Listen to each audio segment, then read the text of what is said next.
Hey stream viewers, if you're outside of the United States, I have a cool offer I want to tell you guys about thanks to our partnered broker, 8cap. 8cap is currently offering the ability for new depositors to get access to our premium tool, the EdgeFinder, completely for free. Now, how this works is basically you create an account and deposit a certain amount of money into that account, and they will essentially buy the EdgeFinder on your behalf. So it's a win-win-win. They get a new client for a reputable brokerage, you get access to the EdgeFinder and a great brokerage to trade with, and you'll be supporting the show by signing up with 8cap. Now, here are the steps if you want to find out more about this specific offer, but make sure to follow them specifically as we list them out on the screen here. Step 1, navigate to a1trading.com/8cap. That's a1trading.com/8cap. Step 2 is to follow the instructions and to make sure you use the specific link on that screen to sign up for your new 8cap account. Step 3, complete the required deposit amounts and contact their team as instructed on the page. So if you're interested in finding out more about this offer, head over to a1trading.com/8cap, and we'll also be dropping the link to this down below in the live stream chat as we speak. Like I said, make sure to follow those instructions specifically if you'd like to get access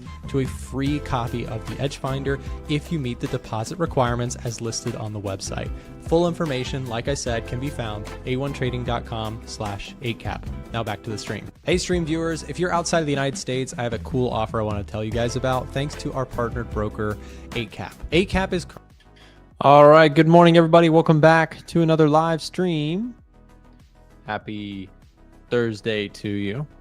Ryan says, my videos have been helpful to him. He's been following me since finding me on the Words of Wisdom podcast. That is awesome. Thanks for checking out the channel, and I do hope that it continues to help you in your trading journey. At the end of the day, you know, trading is a passion of mine. Markets are just fascinating to me, and I love sharing that with people all over. It's pretty cool what we have here in the form of YouTube. Gives us a chance to all kind of connect over a common interest. Let's talk a little bit about what's going on here today. We've got, just from a big picture perspective, today we've got indices continuing to push higher. S&P 500 tapping into that all-time high.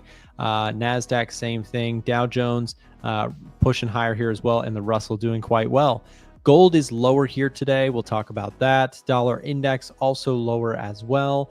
Oil prices going sideways here, and we've got Bitcoin kind of chopping back and forth as well.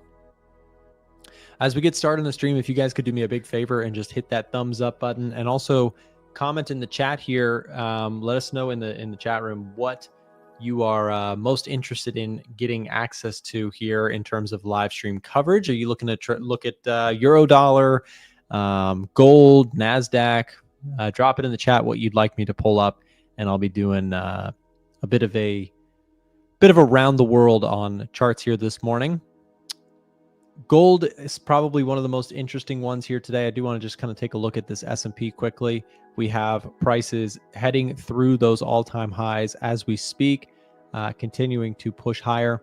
And a lot of the woes and worries that the market has had seem to have been put to the side. We got stock market moving back to the all-time highs. Usually that coincides with expectations of better things ahead kind of thing. When the market was trending lower, the idea was the uncertainty around tariffs and all those things still exist, right? We've talked a lot about that, about how the market got over terrified and everybody sold, and that was a great opportunity to kind of actually buy against the crowd. Well, now that we're at the all-time highs, I'd actually love to look at the sentiment update for this week. We get this every Wednesday. So let's just take a look at this. So we're going to go to market sentiment here, AAII Investor Sentiment Survey. Awesome. We got requests for gold, gold and Bitcoin, gold, Dow, NASDAQ, Bitcoin, euro dollar, Aussie dollar, everything except stocks. Fair. I have a channel that's dedicated just to stocks. So if you want stocks, go to Trader Nick Stocks. But we'll look at indices, commodities, currencies as usual. Okay, so the AAII Investor Sentiment Survey here put out the latest reported numbers here, still more bearish than bullish. And that has been the case for most of 2025, people have been definitely more on the pessimistic side of markets. We do see, the bearish tone of the room still very, very much thinking that the markets are going to have some sort of big downside move. That's been the case for most of this year. And most of this year, there was a period where this negative sentiment was correct and the markets were trending lower. But what's interesting is that once you had that April bottom, people got like the most bearish right at the bottom and have stubbornly stayed heavily bearish on the market since then. So with the stock market at all-time highs, like, here's the thing, right?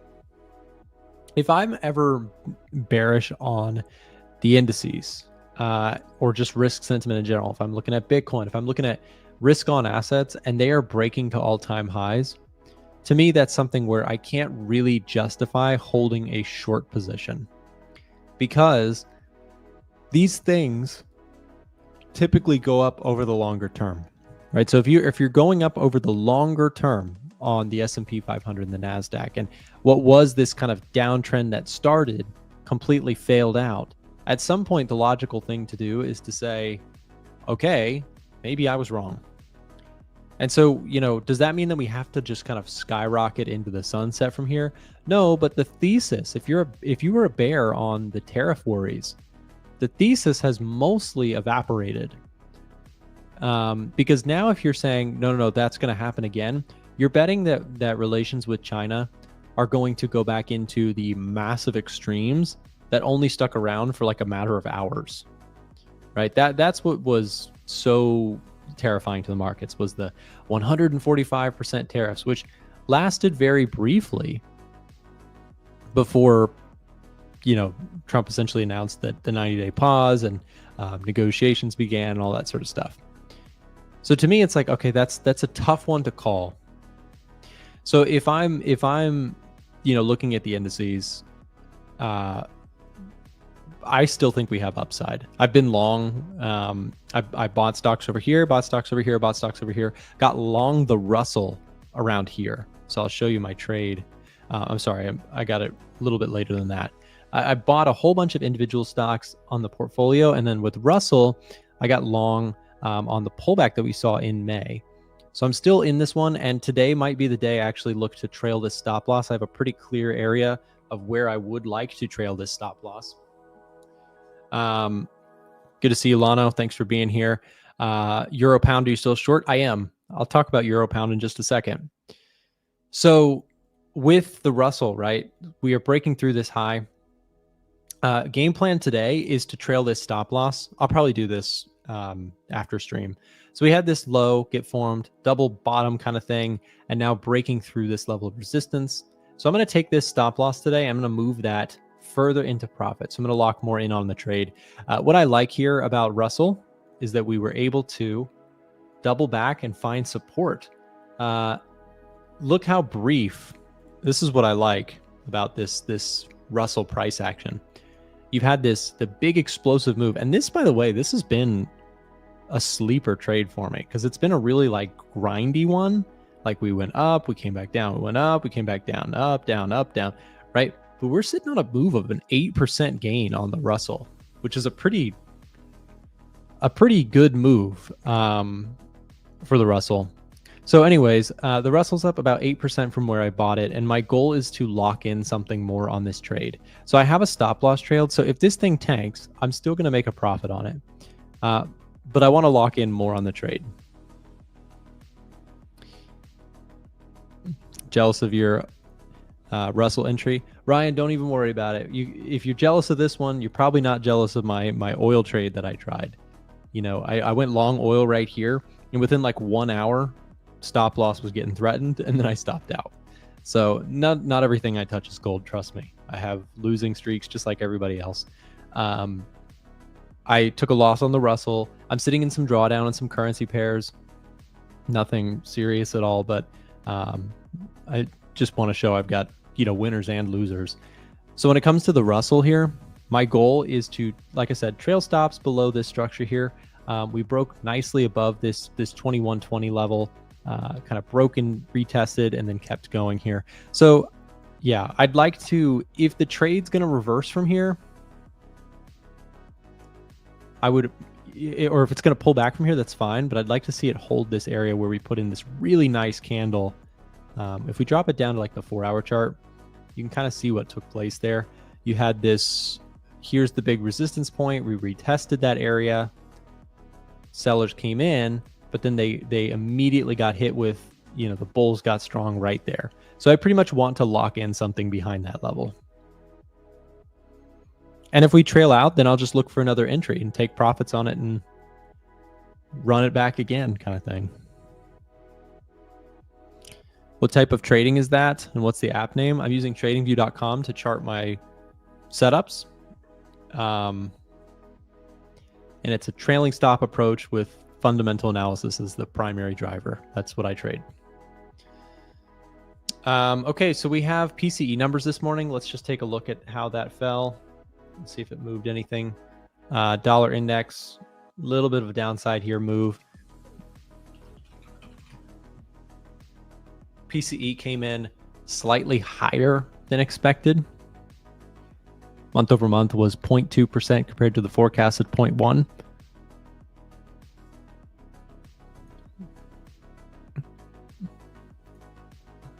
Gold moving a little bit lower on that number. Silver, not a big move in response to it. Bitcoin's moving a little bit.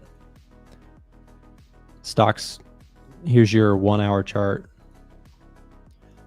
Yeah, nothing major, at least in response initially here. Did you go long gold, Nick? No, I didn't. Did not take a gold long. I'm feeling glad that I didn't. Look at gold's been dropping here this morning. Let's take a look at gold. I'm sure a lot of people are wondering about what's happening here. So if I do take a trade on gold, I'll share this inside of the Discord. I'm watching it myself. It's possible gold could reach 3250 today. 3250 is right around here. That low of this candle, I'm imagining, is what you're seeing. Yeah, we very well could. Yeah, I'm gonna watch it. If I take a trade, I'll notify you guys. But I do like gold from a possible kind of like adding it as a hedge in my portfolio sort of thing, because I'm really long stocks and indices right now. So, you know, stocks and indices are doing great, but I don't mind the idea if I can find a good sort of hedge to the portfolio, if you will, which gold could act that way.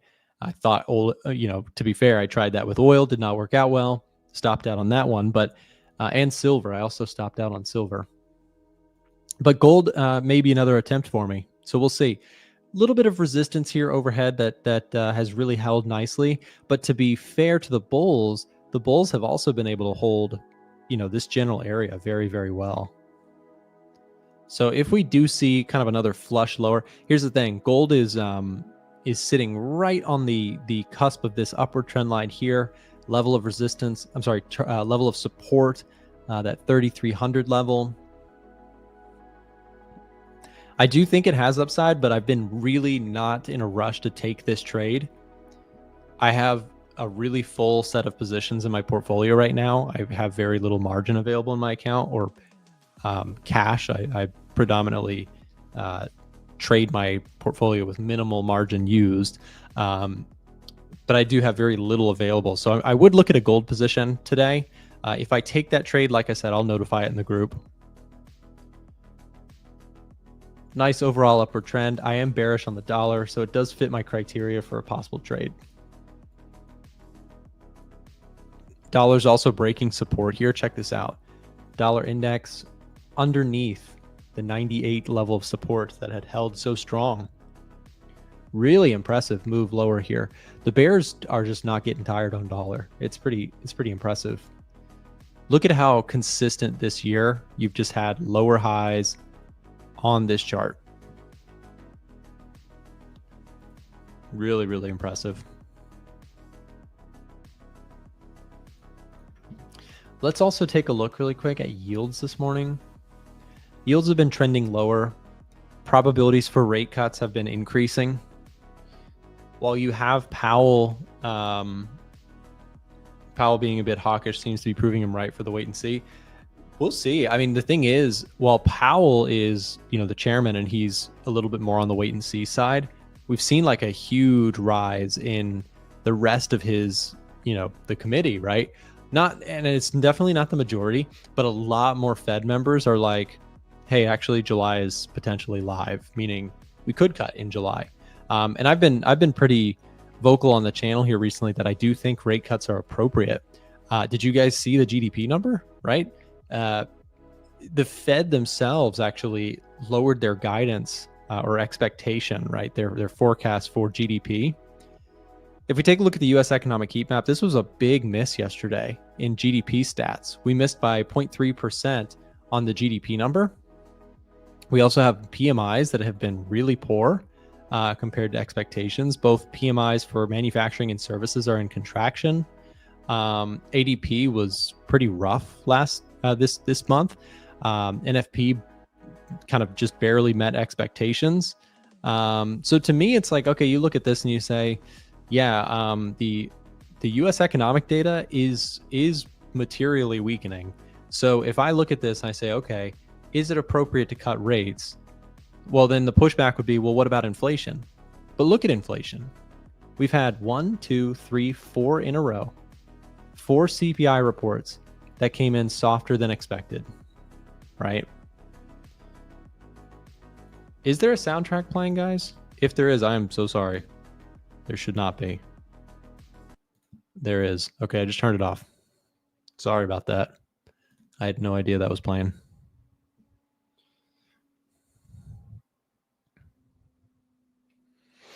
So anyways, when it comes to the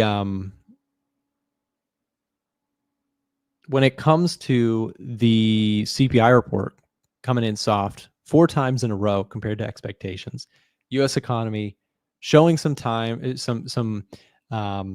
evidence of it's not, you have to understand the U.S. economy is not like showing signs of dying, right? It's just showing signs of slowing down.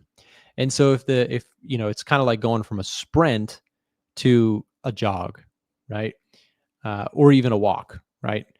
So we don't want to, the thing is, if you risk not cutting rates for too long, you could go from a jog to a straight up kind of like falling over, right? And you don't want that. So the idea, the prospect of lowering interest rates doesn't necessarily mean you have to cut by, you don't have to cut interest rates to zero. But I think a lot of Fed members are suggesting, okay, we could probably cut rates by a little bit here because a lot of people are still feeling those huge impacts of inflation that we saw in the 2021, post-pandemic, all the pandemic stuff. We saw a global surge in inflation. People are still feeling that. And so, there is this idea that the housing world could use some help. The consumer has held up pretty well, but we're going on multiple years of higher than usual interest rates, at least in the last decade or so, and we have high interest rates relative to inflation. Inflation's come down a lot, so to me, and I think that a rate cut is, getting rate cuts started again is a process I think is likely to become more and more common in terms of the eyes of the Fed. That's why I'm long, the Russell specifically, is I think that the Russell disproportionately loves rate cuts to the other ones. And so if there is like, okay, rate cuts are coming in maybe not in July, but if we get 3 cuts this year or something, I think that the Russell will do really well.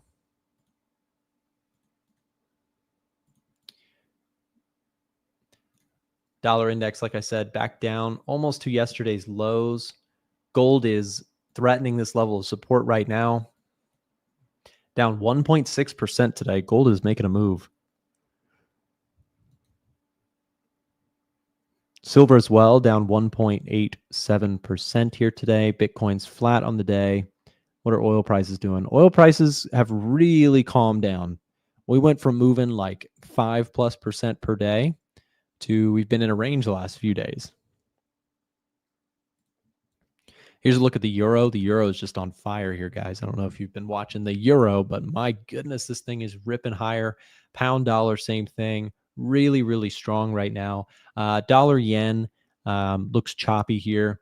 Dollar Swiss franc, look at that, trending through those lows. The Swiss franc has been such a beast in the last few years. Swiss franc against most currency pairs is like the strongest. Dollar CAD here, still trending lower.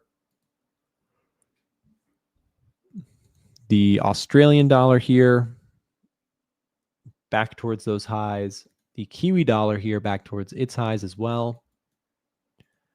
Euro yen is just a monster. I was talking with Miko yesterday about, he was on the show, about euro yen. Look how strong this thing is. If this were to give a pullback, that would look really interesting to me. Euro yen at support here, but that's a ways away. So that's kind of a bigger, longer term idea, but we'll see if that comes back in. Pound yen, big breakout here on the daily chart. Now testing up against this 199 level of resistance.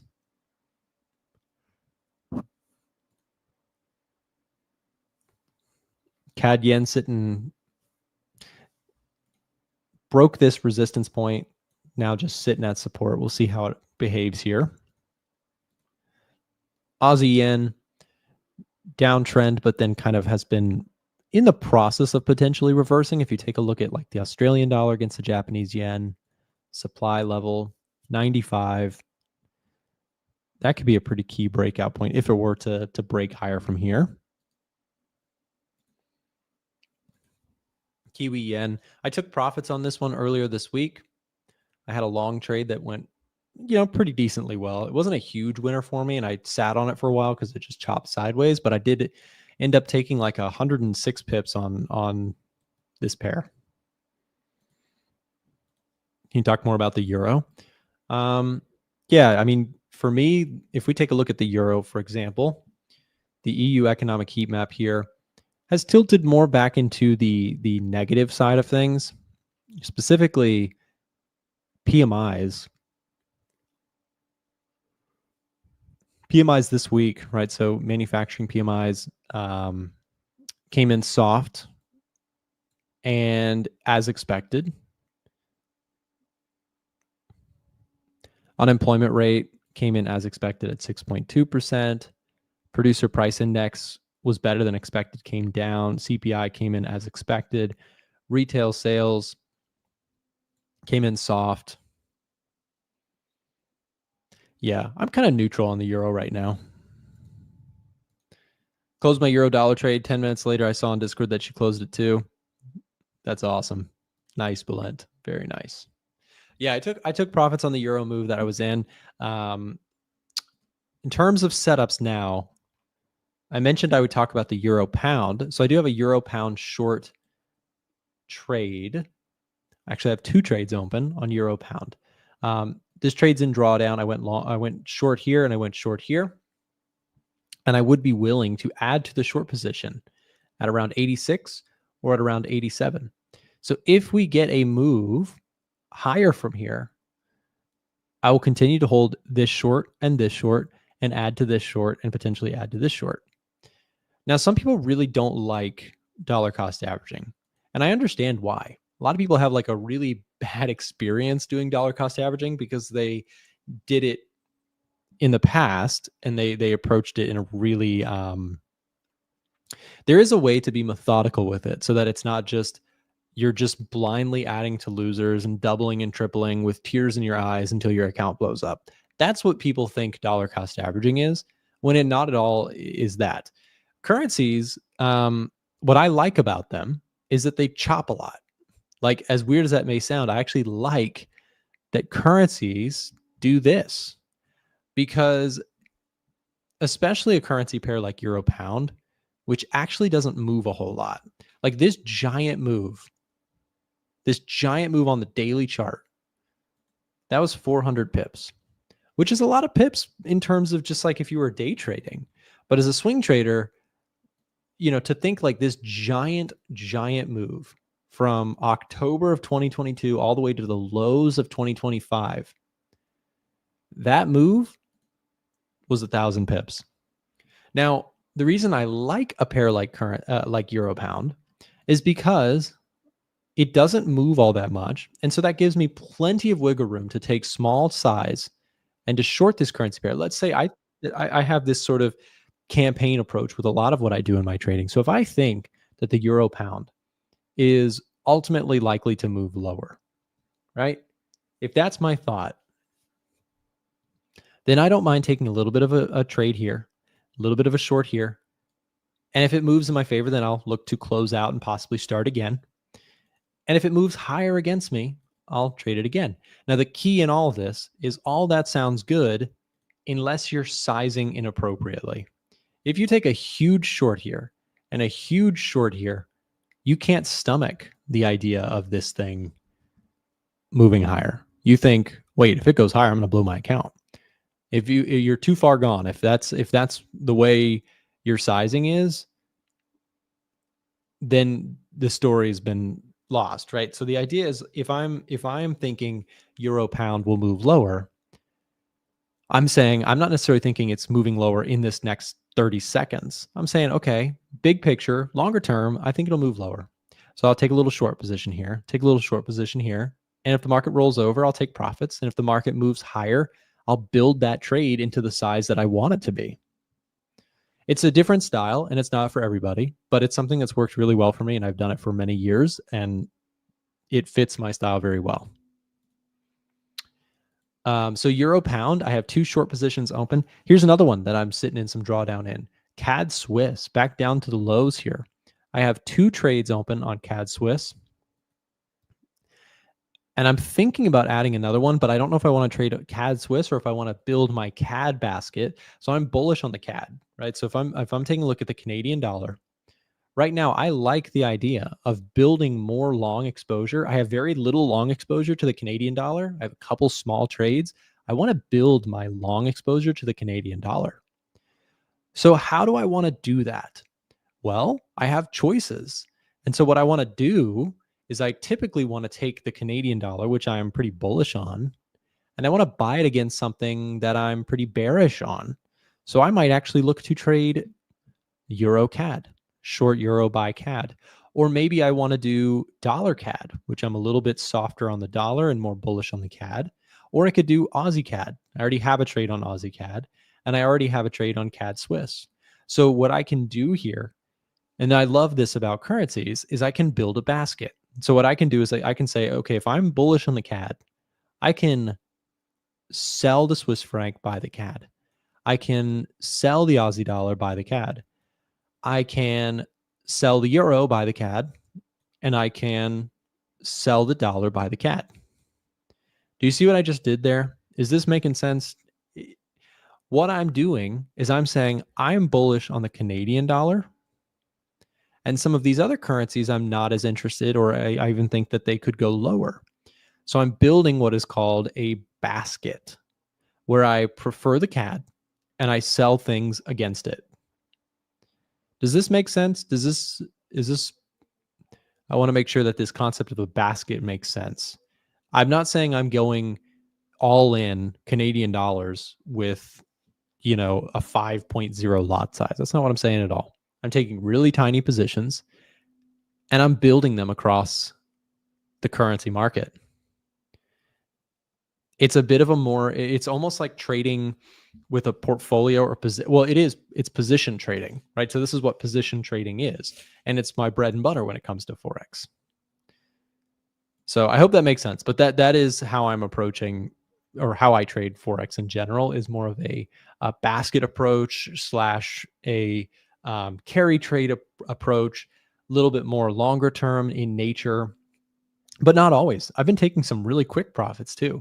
Like I traded the euro dollar, took profits on this move. I went long right here, closed it out here. Obviously, I shoulda, coulda, woulda held it longer, but a profit's a profit, and I move back in when I can get the right setup again.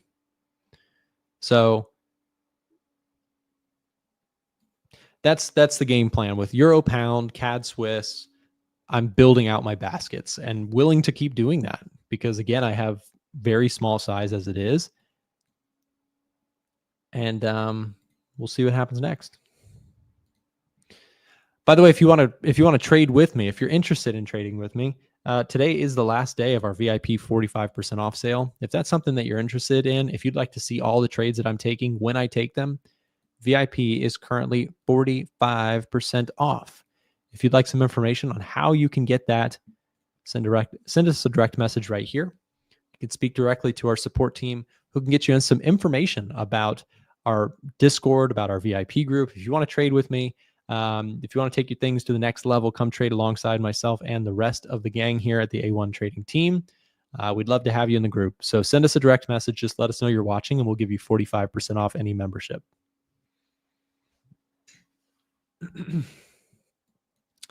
So let me see here. I think we were going to have Kenzo join the stream, but it looks like we might be missing Kenzo today.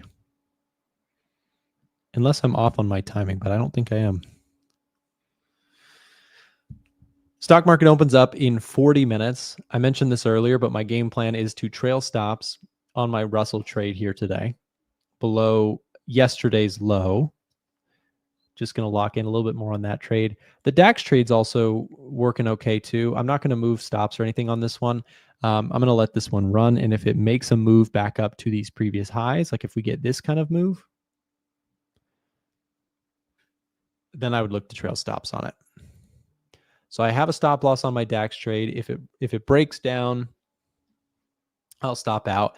If it trends higher from here, then I'll continue to look for an opportunity to trail stops.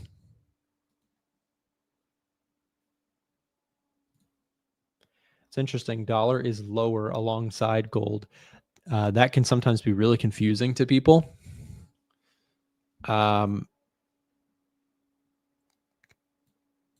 That could be pretty confusing to people. It's like, why can the dollar be going down with gold? But remember, they're not the same asset, right? The dollar and gold can move independently at times. So for example, the dollar and gold can move up at the same time. One of the easiest examples to give of that timing is when there's like geopolitical uncertainty, people typically want to get out of risky assets and they want to move into safe stuff.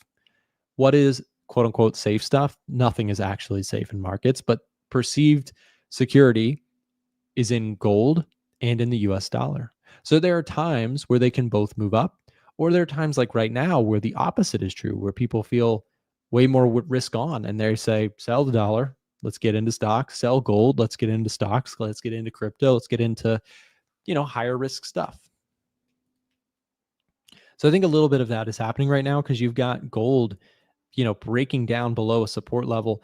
Gold's like, the reason I'm not rushing to buy gold, like crazy is because again, the technicals they're pretty choppy. We had this really clean move in the beginning of the year that has really turned into a chop fest.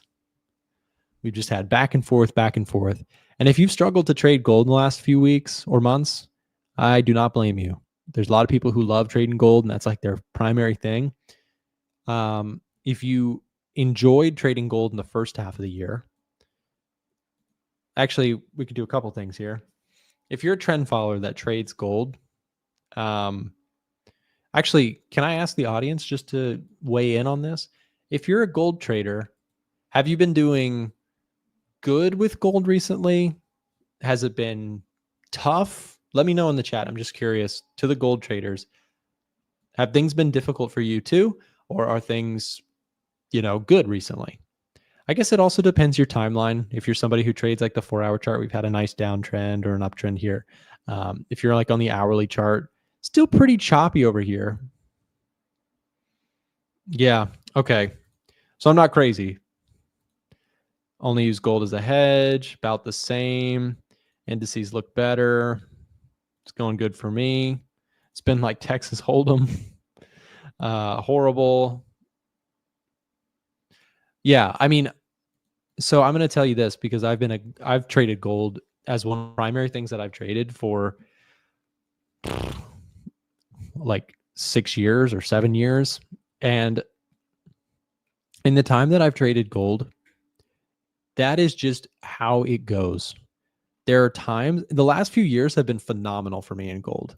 Like gold has been a primary contributor to my personal P&L in 2023, 2024, 2025. However, you got to understand everything goes in and out of season, just like everything goes in and out of style in the markets. Stuff goes in and out of style too. Right now, the cool thing to do is buy gold. That's the cool thing. And it's worked really well. You're listening to somebody who's been very much on the bullish side, and I've done well doing gold, and I still am bullish on gold. However, there are also times where gold is just an absolute menace to trade, where it fakes you out and it just goes down and up and down and up and up and down and down and up. Everything kind of has its season. Sometimes it's good, sometimes it's bad. Gold may be entering into a period where, okay, the pre-Trump era was really good for gold, and even in the onset of Trump's era. And this is seasonally holding up really well to what expectations were. Let me explain. Uncertainty is really high. I know obviously Trump is a very polarizing figure, but in general, there's been all sorts of studies. I'd encourage you to go pull some of these up. They're very interesting. Typically, the way like the seasonality around a switch in administration works is there's a lot of, sort of optimism initially, or some excitement about like some good changes. The good kind of runs to the front. And that's what we saw in, the initial announcement. We saw a very strong push higher in risk on assets on the November 5th election day. We saw stocks run up initially. And then as sort of the dust settles on the hype, right? The hype runs ahead. And then what happens? We're looking at the election or the playbook, right? This is seasonally observable. So again, I'd encourage you to look this up. Excitement about the new administration in general, doesn't matter if it's red or blue. And then in the onset of an administration, in the first year, especially the first half of the first year of a new president, the new changes can scare the markets. And in fact, I think the seasonality chart, if you look at it like across all the different presidents over like the last, I don't know how many years, it looks something like this. Off the top of my head, it's like choppy at first, and then in the second half, it starts to smoothen out in terms of average performance. You get the midterms, which are sort of, choppy again. And then at the end of a series, like this is the 4-year cycle of a presidential administration, right? You get choppy, then you get excitement, then you get choppy, then you get excitement. That's the seasonality of the 4-year US presidential administration stuff. So where are we on this chart? Right here. Like we all think like, oh, this is new, we've never experienced something like this before. But it's amazing how repeatable like human psychology stuff is. And I do think that we are likely to enter into a period of a little bit more normalcy. You know who else thinks that? Do you know who else thinks what I think? The market itself. Look at the VIX. The VIX is down to 16. The market, which is wicked smart, as they say in New England, wicked smart. The market is expecting a period ahead of less volatility. So over here, the market was expecting a ton of volatility, and it got it, right? Tariff uncertainty. Oh my gosh. Now we're entering into a period where it's like, okay, markets calm down a lot. Now, this is not a guarantee, by the way, just a heads up. This is not a guarantee that we don't get a huge spike and something goes wrong and something, breaks down again, right? But this story is a repeatable one. In the first half of our first administration, again, doesn't matter if it's red or blue president, take your pick. There's typically this period of like uncertainty of like, this is scary. This is new. People don't like change, right? And so the markets kind of freak out initially, or not necessarily to freak out. But it's rare that it's just kind of like all good, seamless, just straight up move. So what we've seen here is we've seen the panic initially, and now things seem to be cooling off a little bit. There was the euphoria ahead, right? Oh, less taxes, he's going to make all the businesses of the world more rich, right? Which has its own set of controversial topics, but Wall Street loved it, right? So initially there's like, oh, less taxes for businesses. And then it was like, oh, these tariffs are going to destroy the economy. And then now it's like, okay, we're not going to have as bad tariffs as we thought. And, markets are cheering AI and they're back to kind of doing normal things. And I think, in my opinion, the path of least resistance from here is markets are going to calm down for a little while and stocks are going to rip. That's my opinion. And so that's why we go back to gold. That's why gold's not doing too hot. Gold loved the volatility. Gold loves the uncertainty. It loves, unfortunately, like war and countries at up in arms with each other. Gold thrives in that. As weird as it is, it's kind of like the jealous cousin or something. It's like it's a kind of a weird concept. But gold has calmed down because now, the market's volatility levels have dropped significantly. And I think that it's probably fair to say the reason that I'm not like jumping to jump into a whole bunch of gold longs is because I think gold might consolidate. We've had an amazing run in gold. Like if you've been riding the gold longs, I get people commenting that, told me that they like just been holding on to gold over the years and have done really well. And that's awesome. Like the gold market, let's acknowledge what happened. We had an incredible run in gold from 2023 to 2025. We had an incredible run. Doesn't mean it's over, by the way. It could keep going. But I'm saying I personally have been in the camp of in the first half of this year when we had all that uncertainty, I was very much long gold and trend following gold. But we've lost that momentum and we've entered into a range.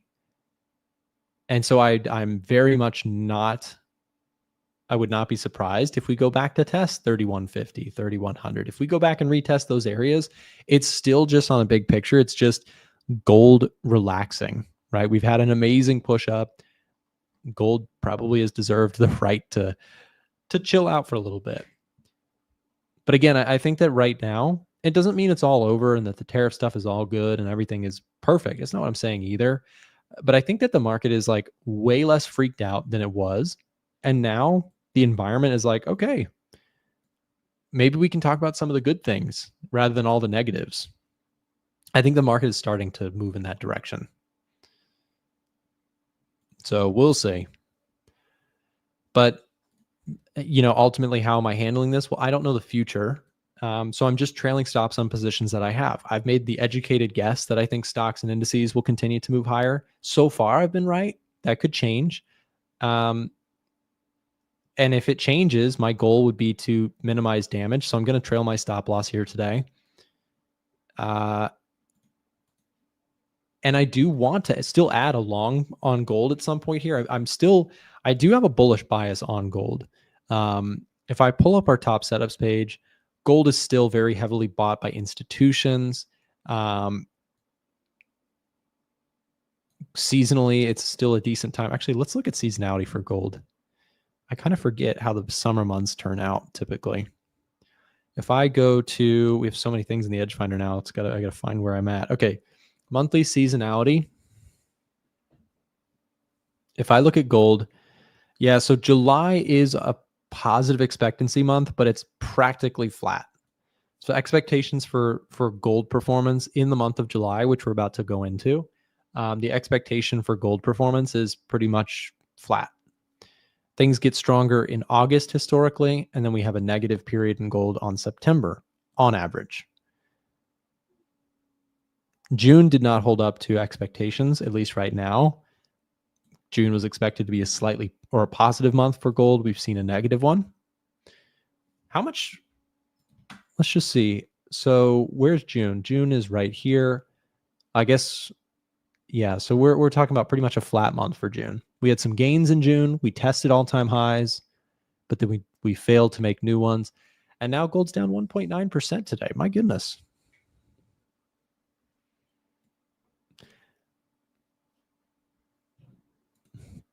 Ball out and Lee, you guys are bearish on the dollar.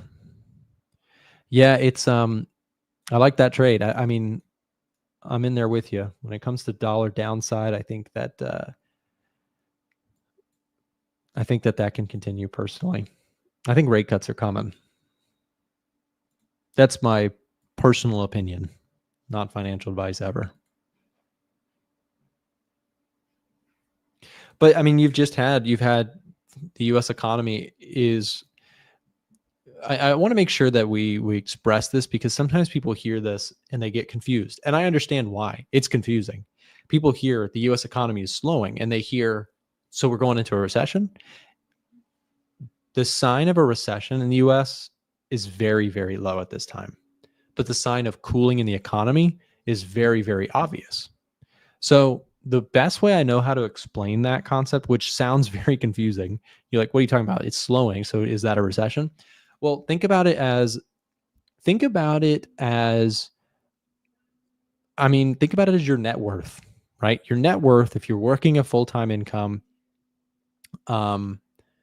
let's say that you're doing really well for yourself. Actually, I'm going to enjoy doing this analogy. You guys know I love my analogies. So this is you, okay? I'm going to compare it to the economy.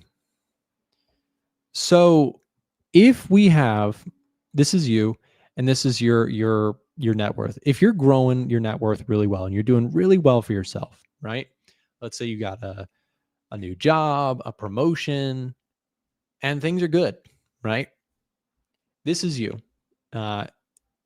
This is your amount of money. You're still gaining, right? But let's just say that you now pick up some unfortunate financial burden in your life. Take your pick, whether it's like you have a new child. That's not unfortunate, but let's just say your financial burden increases. You have people to take care of. Let's say you're taking care of your parents. I don't know. Something happens in your life where you have to spend more money, right? So yes, your income is still going up, but let's say that now, because you have more financial burdens, your net income looks like this, right?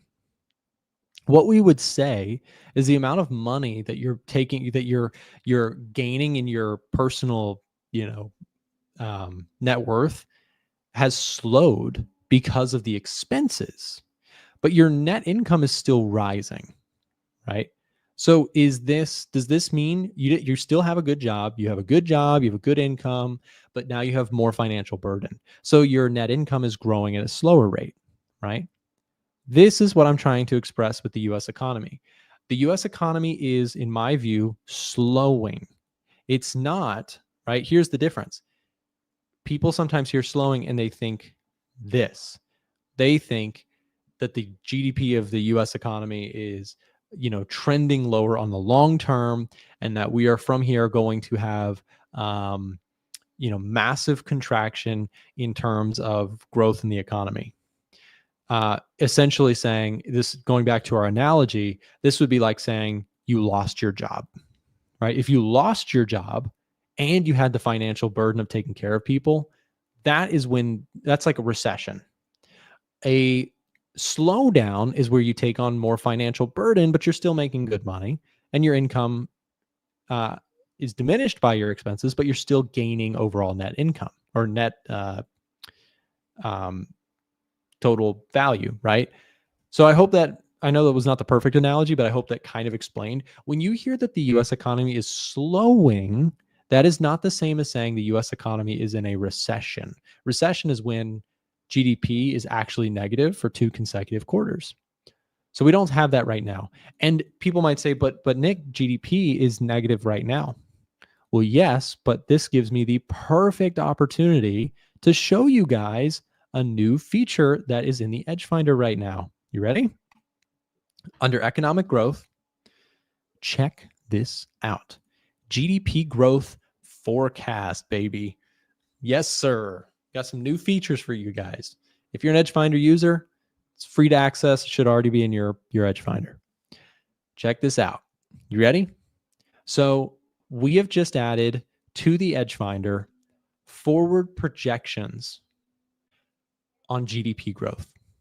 So you might say, well, Nick, the GDP growth in the US is negative right now. So doesn't that mean we're in a recession? No, because look at the growth projections. Growth projections in blue for the US are still strong, 3.5% in Q2 2025. So we're expecting Q2 GDP growth to come in around 3.5%. That is above trend. That's strong. What about Q3? Q3 1%. And by the way, look at our counterparts here. Look at the UK, Japan, and Europe. They're in the 0.3, 0.3, and 0.1 respectively for Q2 expectations. Cool new indicator. And here's the thing. I said this. I hope somebody in the audience will make me feel a little bit better about this. I said that what's kind of a Debbie Downer for me personally is that when it comes to the EdgeFinder, a lot of people are like really excited about like the top setups page and the COT data, but this is the stuff that I'm like really, really into. Is GDP growth projections getting imported into the EdgeFinder? To me, is like, this is it. But most of our users don't care as much about these sorts of tools. If you do, it would make my day if you are the type of person to dig through data like this. If that's you, let me know in the chat. I don't know. Tell me you're excited about it. It would genuinely make my day. We just finished this, and my concern is that like 3 people are going to look at it. But if you're one of the 3 people, it's you, me, and some other guy. Then I would really appreciate if you maybe comment on a video after checking this feature out. But we have growth projections. We also added something else. Ready? Balance of trade. All of the rave this year, right? Everybody wants to talk about, trade deficits between the US and China and Europe and all this sort of stuff. But check it out. We added some data. We've got some balance of trade stuff here in the EdgeFinder now. So if I select US, you can see we're running at a pretty big trade deficit, and it says minus 75. I added on the right-hand side, just for context, what these units are. So it's minus 75 US billion dollars. So if I go for the US right here, we're looking at a $75 billion deficit, right? That's huge. Take a look at like China. We've got Chinese data in here. You guys know I wouldn't leave you hanging on China. China's running at a surplus. And in China's case, it's US dollar billions as well. 107 billion, 115 billion dollars. Wasim, you genuinely might have just made my day. Thank you. I'm not gonna lie. Sometimes I am afraid to launch new features because I know that they might be kind of niche, like GDP growth forecasts and balance of trade. I know that those are kind of niche and not very many people are going to look at them. So when somebody does and they're like, hey, I love that you added that, I'm not even kidding. It's like, oh, thank you for the recognition, because we work hard on this stuff. But I thought these were valuable indicators to add, especially if you're somebody who is truly in the weeds with fundamental analysis and you want to understand, if you want to pull up stats on balance of trade. My favorite thing too, you guys ready for this? Oh, I left the best for last. This one might actually be more interesting. Now, to the fundamental, nerds like myself, GDP growth forecast is so cool. Balance of trade is so cool. But this one is pretty cool to the common, kind of even the sort of pseudo, I'll check out fundamentals every once in a while. Interest rate projections, baby. This is it. This is the indicator. Okay. This is the newest one that I think the most people will be like, that's cool. So the interest rate projections tool shows you in the future, kind of like the FedWatch tool, but I think it's better. Well, I take that back. The FedWatch tool has way more like in-depth details, but the interest rate projections are like simplified and beginner friendly, and also like most of the data that I want to know. This shows us the consensus currently about what the market expects in terms of interest rates rolling forward for major economies. Now, by default, I have selected Europe, the UK, Japan, and the US. But you have more than that. If you want to add Canada, if you want to look at Australia, check it out. you can look at the forward projection. Look at what you're looking at. You're looking at Q2, Q3, Q4, 2025, all the way out to Q1 of 2026. We now have interest rate projections within the EdgeFinder. This would be about the best possible time that I could share the news that the EdgeFinder this week is free to use. If you do not have access to the EdgeFinder, this weekend, if you have a little bit of time to explore the EdgeFinder, here's your chance to do so completely for free. We'll drop the link here in the chat to where you can sign up for this 1 week free event. It's ending Monday. So if you have a free availability this weekend to try out the EdgeFinder for the next few days, there is your chance. Spelling mistake and consensus. Thank you. Here's the link. While you guys do that, let me finish or fix this word. Consensus. Thank you for that. This is a bug in Data Studio. Okay, no, it's working. Perfect. So there you go. So if we take a look, let's do some examples really quick with this. Let's look at US versus Japan. Actually, let's look at, this is fine. So the blue is the, whoops, I meant to do US and Japan. Let's take out New Zealand. Okay, so look at this. This is an interesting dynamic in the currency market too right now, which is US is expecting to cut interest rates. That's consensus. Consensus is we're going to cut rates. Check this out. Japan is expected to raise interest rates. They're expected to keep them steady here in Q2 at 0.5%, but up to 0.8% in Q3. These are huge forces in Forex land. Right. So these are new tools. Feel free to play around with them. Let us know if you have feedback on what you think we should do next or change or improve. Just for context here, for example, Europe is expected to cut interest rates in Q3 down to 1.9%. The US is expected to go from 4.5%. And by the end of 2025, we're looking at like a 4% consensus. That's 2 rate cuts, right? 2 25 basis point cuts or 0.25% cuts twice. That's the idea. Love the interest rate projections. Thank you, Tony. Thank you. Rest looks good. Thanks.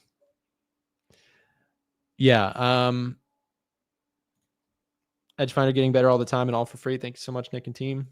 Thank you so much for the kind words. You guys, when we roll out new features, I'm telling you, it is a really cool experience just to get emails and messages.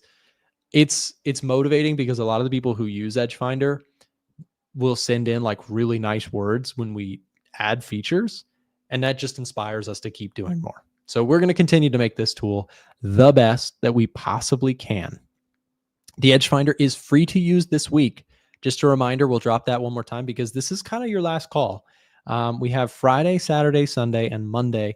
The EdgeFinder will no longer be free access to everyone. But everybody who's watching right now, if you don't have a copy of the EdgeFinder, it's yours for the next few days completely for free. So take advantage. We'll drop that link. There it is. Boom. Try the EdgeFinder for free until Monday. And if you like it, you can consider purchasing it. And if you don't like it, then keep it to yourself. I'm just kidding. If there's something you think we can improve, we are open to constructive criticism. And I'll try not to cry too long.